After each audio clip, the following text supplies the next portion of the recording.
I'm the President and Chief Executive Officer of the DCRO Institute.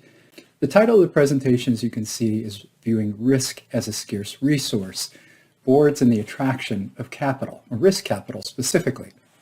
I'm going to talk about a change in mindset that's important for all of us who work in risk and all of us who take risk and utilize the capacity to take risk in pursuit of our corporate objectives. If you recognize that expression, it's probably through analysis of publicly traded companies, things like beta, Sharpe ratios, risks of an organization relative to a broad market. But what we're talking about here is something different. We're going to take a new look at that, and I'll get into more details. But it's important, again, to reframe our mind about what firm risk actually is in a forward-looking dynamic as opposed to a backward-looking dynamic, which is typical of most risk ratios around publicly traded companies, minimizing firm risk or utilizing firm risk. I think the assessment is, do we have complex relationships that determine our success?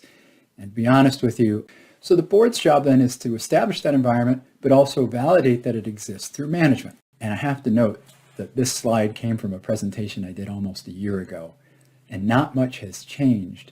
If that's our focus on risk, we're really not going to make much progress because risk isn't going to change that much in the negative sense. How we respond to it, how we utilize our capacity to take risk, how we look at risk going forward, particularly things we don't know about, that's going to determine our success. So in his view, and I agree with this, I think it's a really important change in mindset. And the last thing I'll say about this is that this notion of firm risk and risk generally and risk capital allocation should become part of the everyday discussion at business. What we've found is that as human beings, if we're presented with the possibility of large losses, we're only going to be interested in taking risks that offer 2 to 3 times the gain of that perceived loss. All of the people who are pictured here, all of the entities that are pictured here have lines connecting them. That means they have influence over the value of Kevin Bacon as an actor.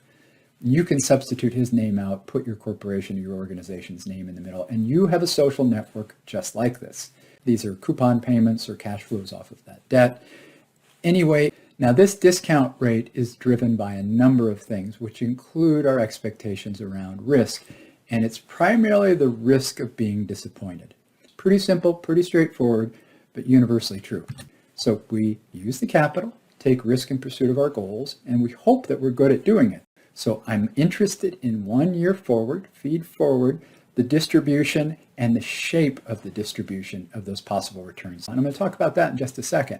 So I mentioned earlier, the model I use is something called a network and distributive governance of a commons. And there are 3 aspects to that. So the distributive element is something that comes out of the Carver model for corporate governance. It hasn't needed a lot of updating, but this concept is all built out, and all the discussions I've just had about risk are built out in this book as well. So these are not what you have to do, they're what you can't do.